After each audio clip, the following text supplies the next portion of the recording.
Class 7A state champion. This will mark the 11th time Mount Carmel will take home the state championship trophy. The Caravan finished the season. Some questions? To me, it's just one state championship at a time. It's not about me, it's about these kids right here.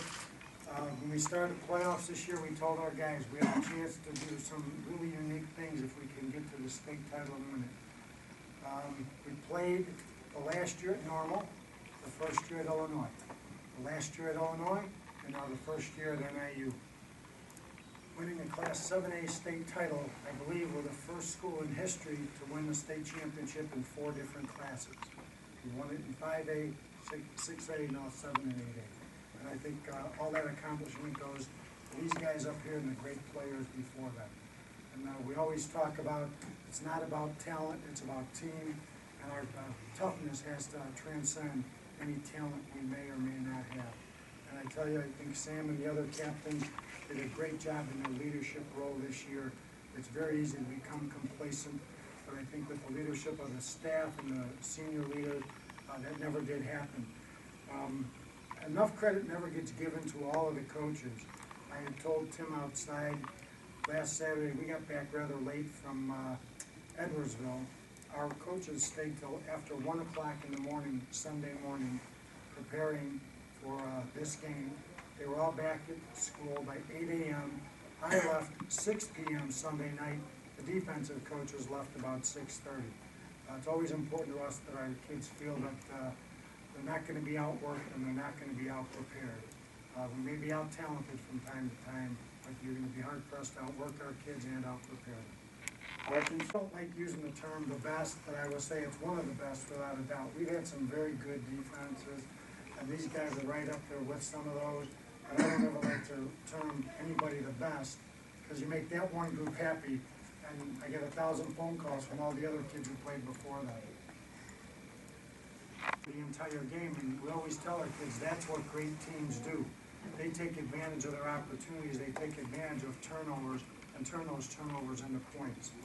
Just like last week, we started fast, scored in the first 3 times we had the ball, and then we're able to set the tempo early tonight. And one of the things we talk to our kids about in big games like this is try and dominate the game, win the day, and toward the end, try and send the other team's fans home early, which means you're dominating the game, and you've set a standard and a tempo that people are just going to say, you know what, we're not going to beat Mount Carmel today. I think saved his best for just about the last. He had a great game the opening of the playoffs. We had some struggles throughout, but he very easily could have said, I'm a left-handed pitcher, I have a future in big pitching, I'm going to forego baseball. But he and I sat down, had some really long, hard talks, and he had some struggles this year. Excuse me, just like all of our guys did.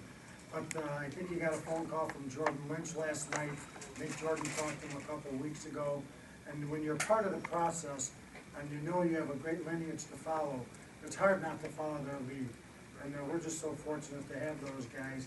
And I guess, what, when we need to, we really can't pass the ball. Well, in football, it all starts right up front, Mike, on offense and defense. I think our defensive line, you have 2 guys who are going to go play in the Big Ten next year. And DeAndre next year from now, he could very possibly do that as well. Also, Kevin could possibly do that. Our outside backers, Bob and Sam, and our inside backers, Troy and Sam here, doing a great job. Bobby over there, Nick over there, outside backer. It starts up front. It really does. You can have the best secondary in the world, but if you can't put pressure on the quarterback and you can't stop the run, that doesn't matter. It really doesn't. And same thing on the other side of the ball. Marco would tell you, I tell him this every year when we get to the playoffs, because of our style of offense and the things we do, because we're not a spread and then guys running around all over the place offense. Teams get 4 days to prepare for what we're going to do, and we've been working on it for 4 months. So if we make good decisions, which Marco did tonight, and we don't turn the ball over, we're going to be pretty tough to beat, particularly with our defense, because there weren't going to be very many teams that are going to drive the ball 80, 90 yards against our defense this year. you'd have to tell me, I hardly get a chance to watch our defense. I'm usually on the bench talking to the offense. So I guess you'd have to tell me how our defense did tonight, other than the shutout. But I think that's a team effort as well. Because the kicking game kept the field tilted, and offensively, I felt like, we had some decent drives where we kept the ball out of their hands, which then forces them to put pressure on their own people, because it's gonna limit their number of opportunities to score. Frank, that opening felt And when I just get a chance, I'm gonna go yell at him for not scoring when he picked the ball up. And we having to bring the offense back out. Hey man, what's it like, you're up 21-0 at the half, you know what type of defense you have, what goes through your mind when you have a 3-touchdown lead with this defense?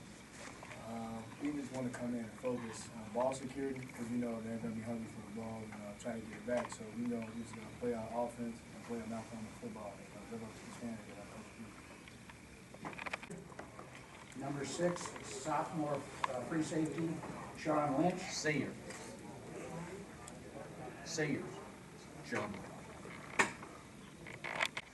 It was a good old ass kicking. That about sums it up right there. We, anytime you turn the ball over at this level during the playoffs against good teams, bad things happen.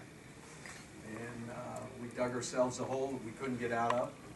It seemed like every time we started to get a little life, we'd get a penalty that would knock us back. But having said that, congratulations to Mount Carmel and Frank. They have a heck of a football team. And tonight they were the better team, no doubt about it. Question? Completely. When you're down 14-0 in Mount Carmel, and our offense revolves around running the ball, you got problems. And as I said to you earlier, okay, you got 14, you're down 14-0 there, and then we shank and punt and give them the ball at midfield, and now it's 21-0. So correct me if I'm wrong, I believe they scored 21 points off of turnovers in our red zone tonight, or close to the red zone. So yes, it does change. And I know you guys had turnovers, but we were fortunate last week to create 5. And a very close ball game, and that was the difference in the game last week. Problem was tonight, I think we only had 1 turnover, and that was on the 1-inch line. And we eventually turned it back over, I think, to them. They ended up scoring on that eventually down there anyway. So turnovers are critical in big ball games, regardless of what level, pros, college, high school, and that's what got us tonight. Turn the ball over to him. Yeah, it was definitely a ride. It was a lot of fun this year. We, as seniors, we set a goal that we wanted to be here and we wanted to be state champs. So, I mean, it was a lot of fun. There's a lot of good things to look back on from this year. It's hard right now, but we had a heck of a season and I wouldn't trade anything for it. I love these guys and I would do anything to play one more game with these guys. Offense despite the score, because it seemed like you guys were limiting them, especially earlier in the game, despite the fact they scored off those turnovers. Our defense fought back, and that's just a testament to the character of the kids that we have out there. And, they're going to fight those legs there. That's what we do here. Just to intercede on one point there is these kids will fight you to the end. The score may not be indicative of what they're made out of. But guys, dang it, I'd go to war with any of them, anytime, anywhere. And that's a real testimony to their character, their families, and so forth. But, I'm very proud of them. And it's not easy to do at a time like this. And as I told them after the game, there's nothing I can say that's going to make the hurt go away. And if it doesn't hurt, then you shouldn't even be out there playing. Do you think these are the kind of Offensively. Their defensive line was firing off the ball. They're fast, all of them. They brought some blitzes. That was tough on us. We just got to fire off the ball. And we didn't. We got holding calls, shot ourselves in the foot. It just wasn't a good start. Every game, I love all my teammates, and I'm just gonna remember every single play we had. And obviously, it hurts right now, but everyone doubted us. No one expected us to be here. it's not the outcome we wanted, but I'm still proud of my team and all my coaches. My coaches helped me get here, helped everyone. So I'm just thankful for everyone.